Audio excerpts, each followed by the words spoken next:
She sparkled. She bedazzled. To say that my mother, Jean Lumb, was one of a kind is an understatement.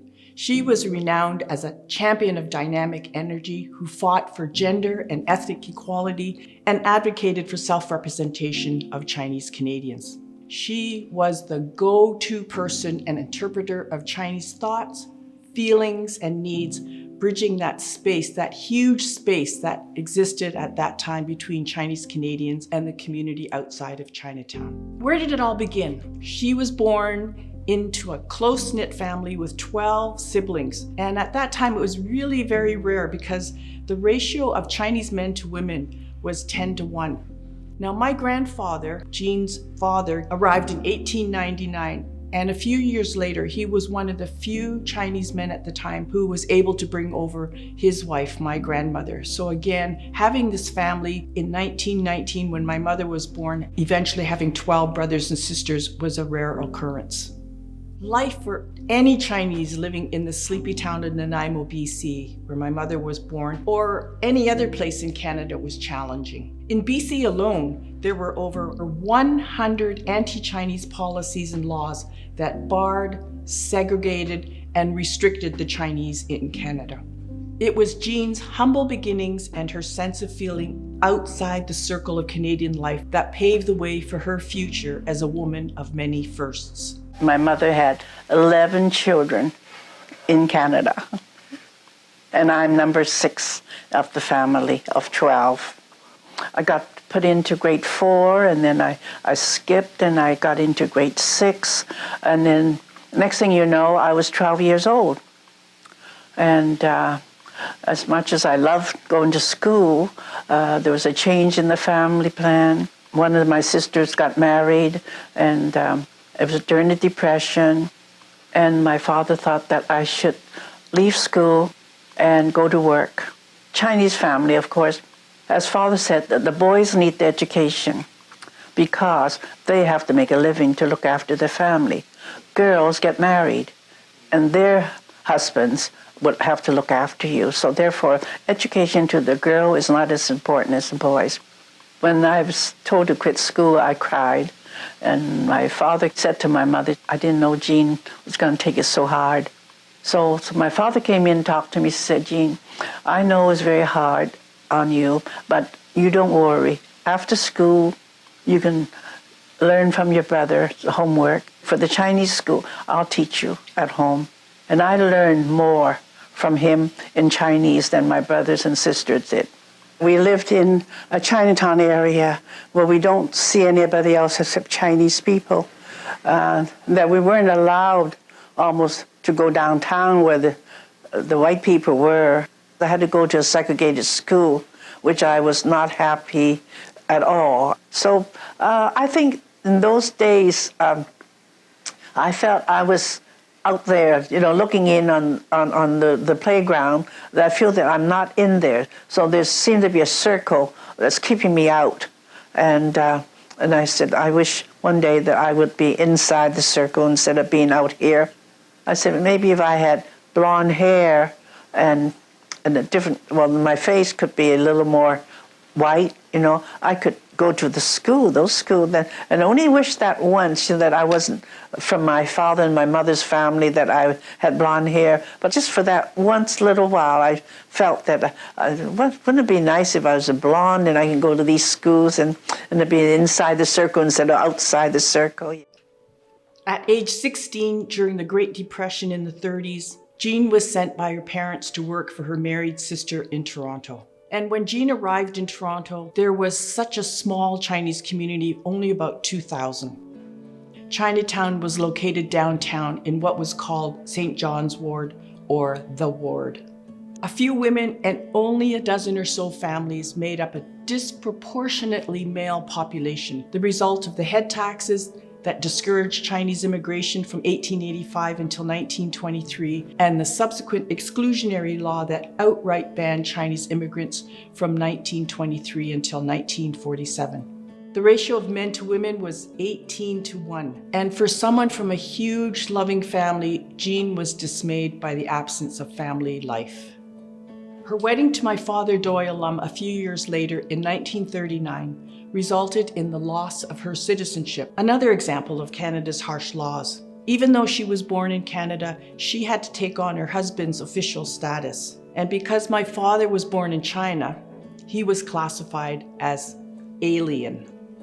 Decades later, the tide turned and came full circle. Jean regained her citizenship and was later appointed a citizenship judge who administered the oath of citizenship to hundreds of new Canadians.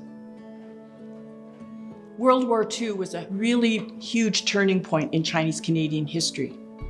After the war, the Chinese gained the right to vote across Canada, and with that right to vote, they could now run for public office and enter in professions like medicine and law. The exclusionary law was repealed in 1947. However, there remained so many restrictions that prevented the Chinese from bringing their wives and children to Canada. Jean fought to bring more changes to ease family reunification. As the only female who was directed by the male delegates to sit at the back and be quiet as a mouse, she ended up being the spokesperson at a meeting with Prime Minister John Diefenbaker. In her words, "When we got there, Fun Sin, the official spokesperson, was seated next to Mr. Diefenbaker. But Mr. Diefenbaker insisted that I sit next to him, since I was the only woman delegate. Mr. Diefenbaker had one bad ear, the one next to Wong Fun Sin. So every time Fun Sin read from the brief, Mr. Diefenbaker would ask me what he said. Since I knew that brief inside out, I explained to him what had just been said." The questions from the floor were mostly directed to me, because of the fact that I was a woman and the issue was family reunion. I feel very lucky that I had the opportunity to be out front as an official spokesperson. Women have always had to be too much in the background. Jean continued to make great strides for her community. She served as the president of numerous Chinese women's groups, trustee for a Chinese school, and only female member of the Chinese Community Centre of Ontario. After New City Hall was opened in 1965, at the expense of 2/3 of Chinatown being demolished, Jean headed the Save Chinatown Committee to ward off further expropriation. What was left of Chinatown was saved. The Kwang Chow, the restaurant that my parents owned in Chinatown, attracted well-known diners from prime ministers and politicians to movie stars. There, Jean built a network of distinguished and influential clientele who helped seal her position as the unofficial mayor of Chinatown. She raised awareness about her community, breaking labels and stereotypes portrayed and perpetuated by the public, media, and elected officials.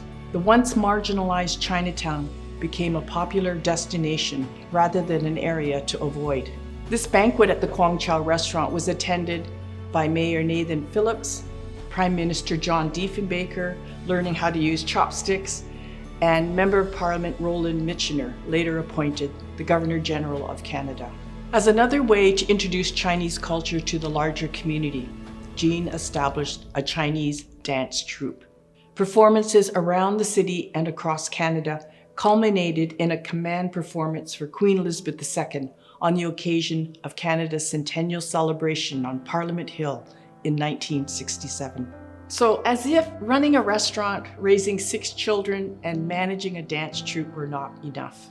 Despite the cultural tides of the times, she extended her volunteerism outside her community, breaking glass ceilings in a line of many firsts. First Chinese woman on the boards of Women's College Hospital, Mount Sinai Hospital, University Settlement House, and the Rotary Lachlan Centre. And she was also the first woman and first Chinese Canadian to receive the Fran Deck Award for Outstanding Achievement in Toronto's restaurant industry. She was inducted into the Order of Canada as the first Chinese Canadian woman and first restaurateur ever in 1976.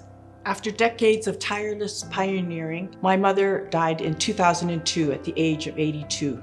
Her lifelong work on behalf of her community gave voice to the injustices of racism and discrimination. The ups and downs in the life of a small town girl from Nanaimo transformed her into a larger-than-life woman whose childhood dream of being inside the circle was realized. Driven by her passion and commitment to make a difference, Jean gave a voice for the voiceless, speaking up, telling untold stories, and creating a new narrative from a Chinese person's perspective to help her community fully and equally participate in Canadian life. Her legacy lives on through our family, the Jean Lumb Foundation that awards high school students of Chinese heritage from across Canada, a commemorative provincial plaque that is situated in our first Chinatown, about a block south of where the Huangqiao restaurant was, the Jean Lumb Lane that runs south off Dundas in West Chinatown, and the Jean Lumb Public School, the highest honor that pays tribute to her lifelong commitment to education. She is remembered and respected for her intelligence, leadership, and strength of character, for building bridges, dismantling barriers, and advocating for an inclusive country. The power of one voice can be a transformative agent of change. Jean Lumb has taken her rightful place as a Canadian who made a difference.